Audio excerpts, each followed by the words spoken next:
现在是上海火车站啊，今天坐地铁到这边，这样我们去火车站。Hello， 王太，你好啊！你好。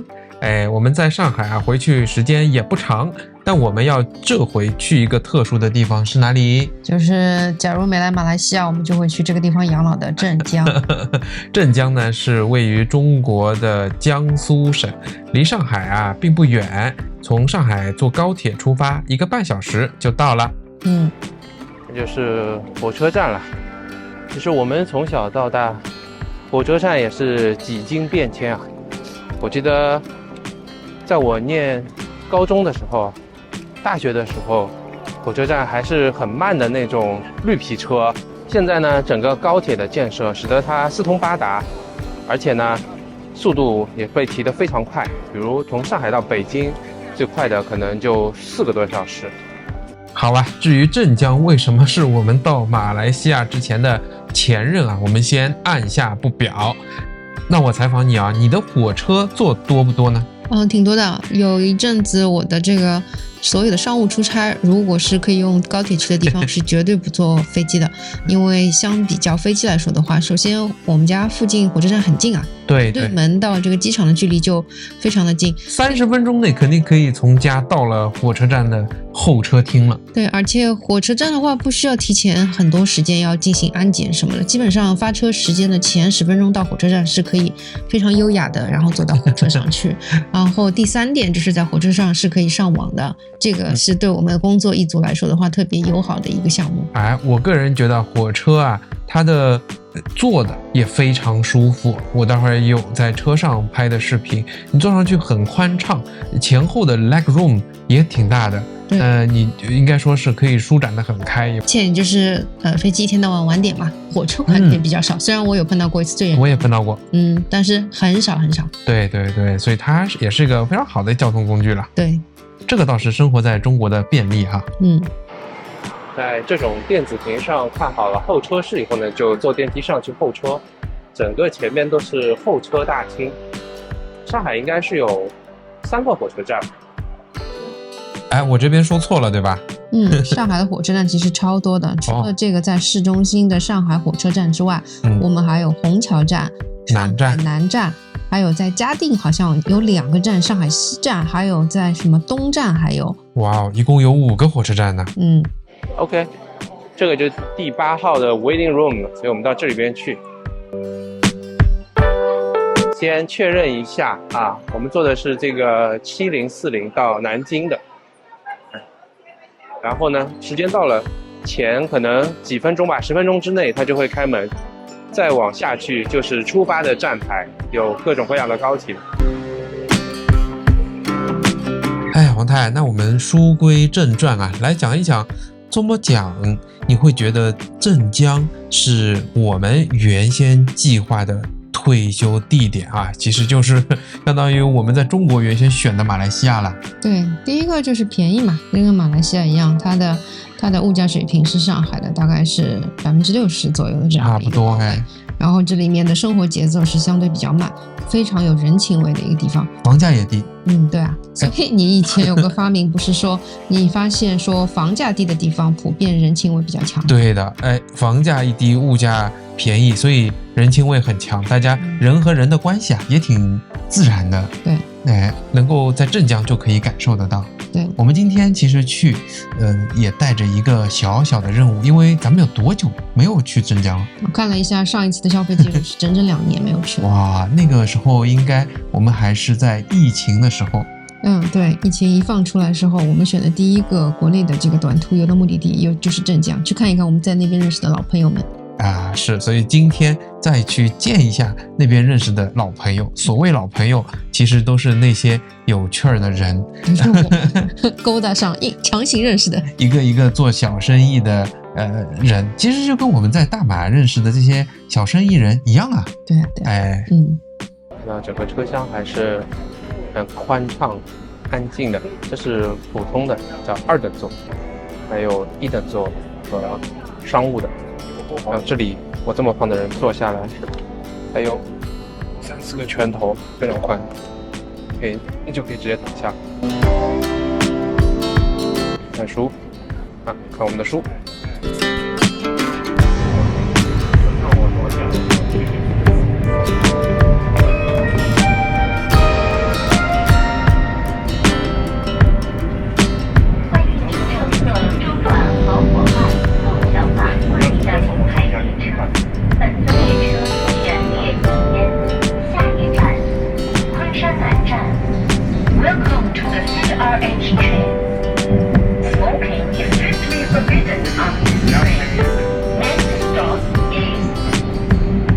哈哈，坐火车旅行还真的很悠闲啊！我看你边看书啊，边悠闲的去吃着小零食。对啊，这不就是旅行的这个意义吗？哎特别是在高铁上，你能够享受到这种美景啊，还有非常宽敞的空间。去镇江真的挺快的，1个半小时看了一会儿书，说到就到。啊，这里就是美丽的镇江。你看啊，一到镇江啊，我这王老师的口音马上就要上来了。怎么说？因为这不是宿部口音吗？在江苏就有一点这种口音的感觉。我们到了镇江啊，其实啊，在出站的地方前方，就大家可以看到，我们马上要出站了，还有一段不太愉快的一个小惊险的插曲，马上要跟大家介绍。以前这里都是下站，就是疫情的检测，看你是来自于哪里的。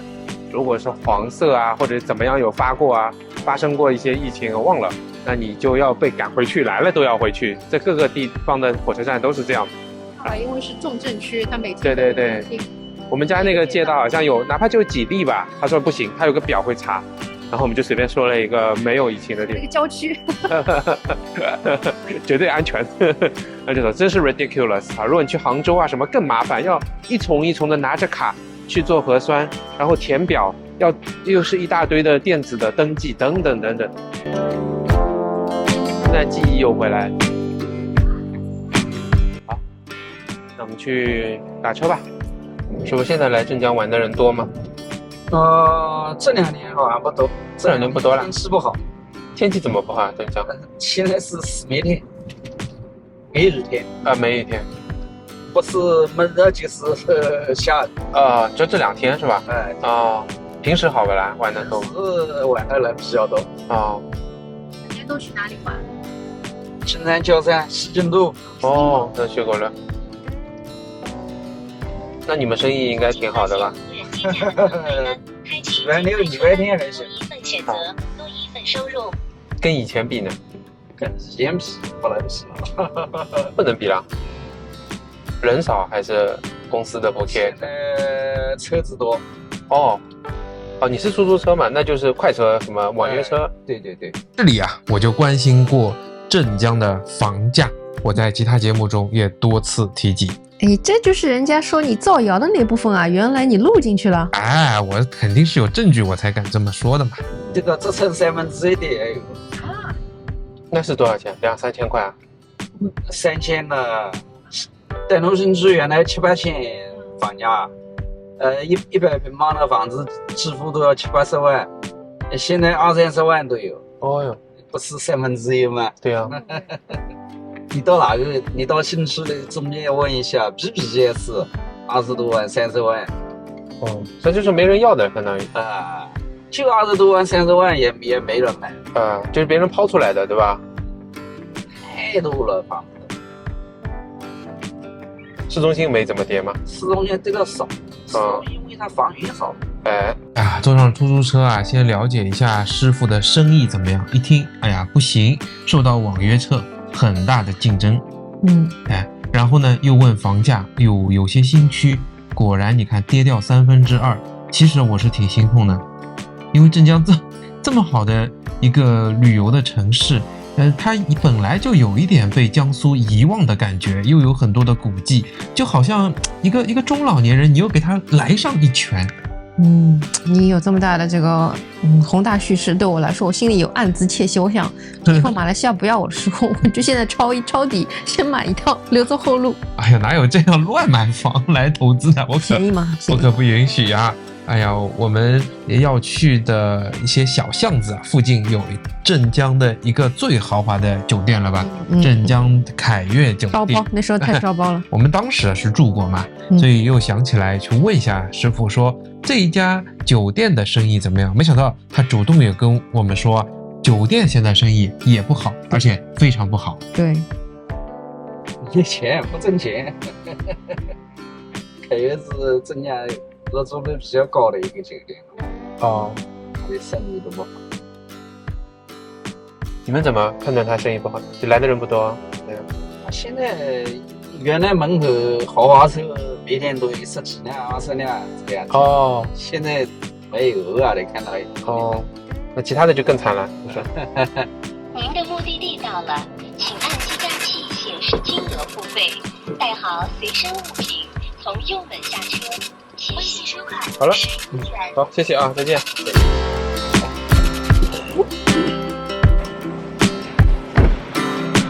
快到了啊！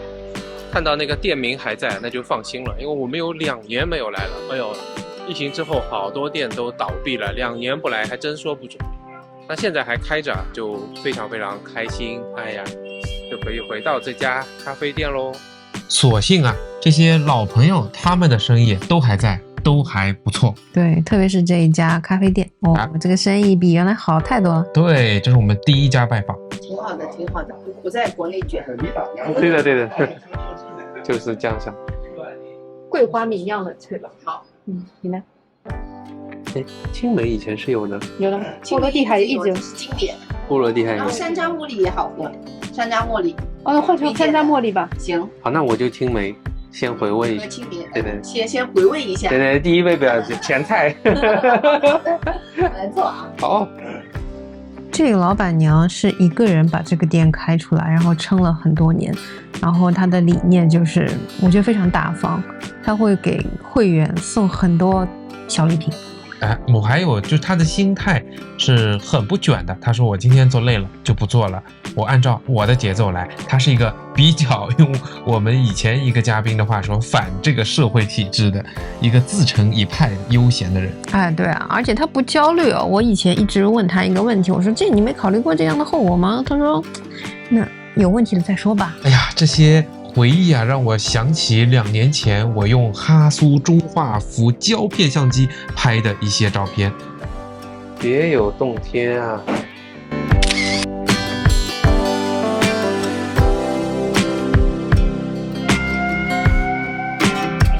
久违的青梅，对，谢谢。不客气。还是风采依旧啊！很 happy。马爷会磕什么？放正这是什么呀？山楂球哦，直接可以吃，就是喝吧。好的，就是喝吧。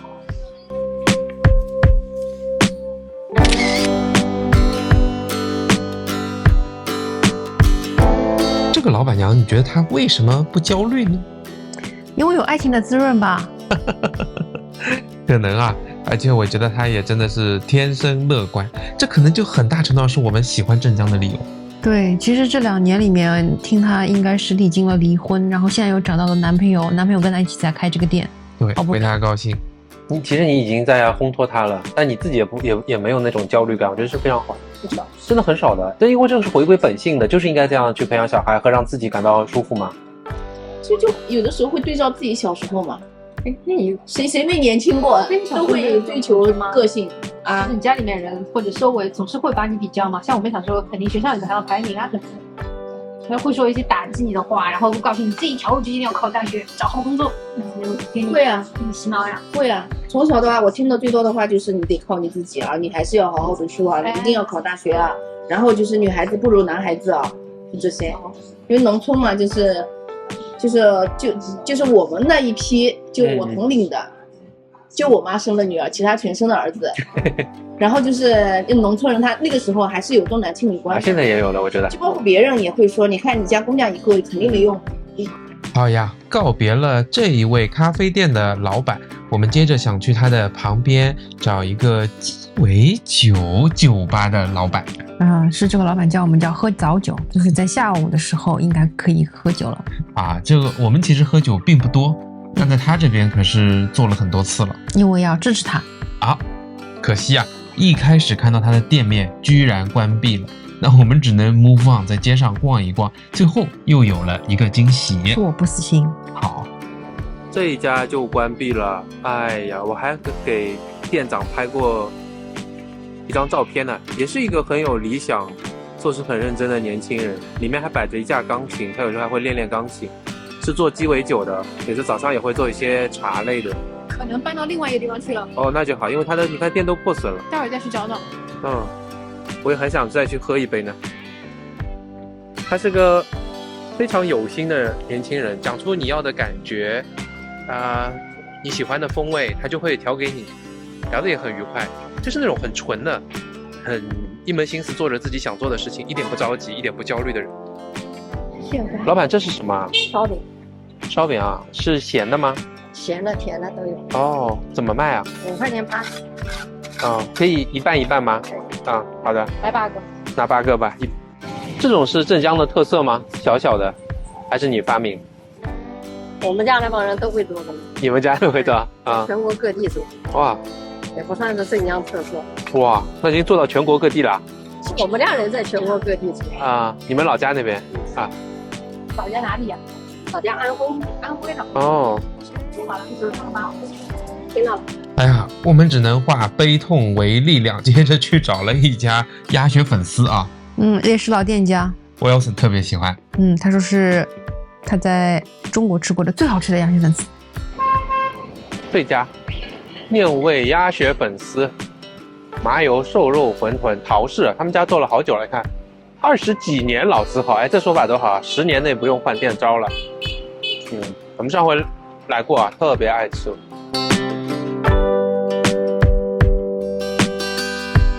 红烧馄饨，你要香菜吃吧？吃的。来，快编不下去了。美食家王太介绍一下鸭血粉丝是一个什么样的存在呀？鸭血粉丝的话，它是既像小吃，又可以当一个主食。对，大家知道，在南京其实这个更有名。南京鸭子很多。对，其实应该说，在江苏省他们都有很传统的吃鸭子的习惯。那镇江离这个南京也就是20分钟的火车距离，所以这里的吃鸭文化也非常的盛行。鸭血粉丝汤的话，我觉得，这边做的特别的料多。你看它的各种鸭内脏就特别齐全，鸭肠、鸭胗肝，对不对？是。然后在马来西亚真的是鸭子的价格太贵了，我真的是在马来西亚很少会去买到鸭子。对，这让我想到大马的猪杂汤，就有很多的下水，然后它的 SKU 也很多，但要做得好，就是每一个料都要很新鲜，这样才会足够好吃。这个超便宜酸生马币的话大概是12块钱一碗。你包的好快啊！可以吗？一捏就好了。你们这个肉也很好吃的，就劲道的。其实我觉得这个东西要做得好，又简单又不简单。不简单是因为你每样东西都要很新鲜，很好吃。对，我们家这个是最新鲜的。对的，20多年了。20多年了，我们家就这么多汤卖了，3年钟卖完就3年钟就没有了。你没想着多卖一点？不是，因为也说不准，万一今年生意好呢，对吧？就早卖完了就烧。就按照汤来。按照汤来。我们家一天喂2只鸭，有自己的。自己家喂啊。难怪了。好吃的。哎呀，这一路吃的很辛苦啊！我们吃完鸭血粉丝，又要接着在街上逛逛，顺便再把那家鸡尾酒吧给找回来。破破旧旧其实就是有破破旧旧的味道。这边是镇江的老房子啦。这我们在上海以前90年代、2000年初住的也是类似这种。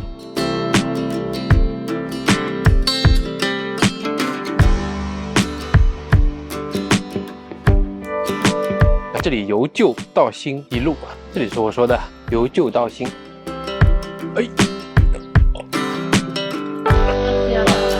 对，这个是做糯米专门店，做干干净净的。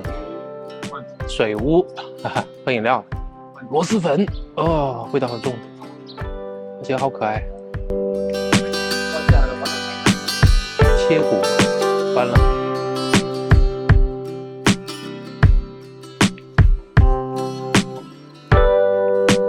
楼上waiting，上面是居民，下面是这个店。哇，看来是做大喽。不知道还是不是这家？哇，这橘猫好橘啊！我以为是假猫，原来是真的。那应该还是的，看来跟机器很像。Hello， 慧君。好胖啊你！这只橘的很厉害。啊，这就是我们在镇江要见的第3位朋友了。他开了这样一个酒吧，也是调酒师 waiting。可惜呢，他并不在。是的，但至少我们知道这个店还在。对，这就让我们欣慰很多了，是吧？你看着右边这个制茶的机器也就认出来。好，那我们2个小时以后再回来，所以我们又去了一个景点，应该是在镇江非常有名的一个景点西津渡。对，它以前一个渡口非常繁忙的一个重要的交通和商业枢纽。哎，但反而这回看了没什么感觉。都是游客。喜欢的是西津渡旁边的那些古旧的民国时期建筑，所以 skip 掉西津渡这一个比较商业化的古街之外，我其实就想去走那条。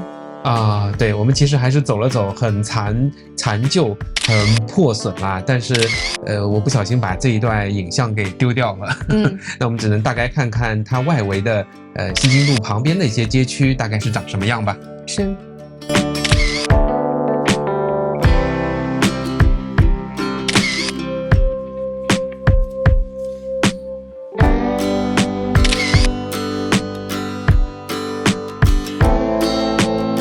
好，下午2个小时以后呢，我们又回到了这一家酒吧。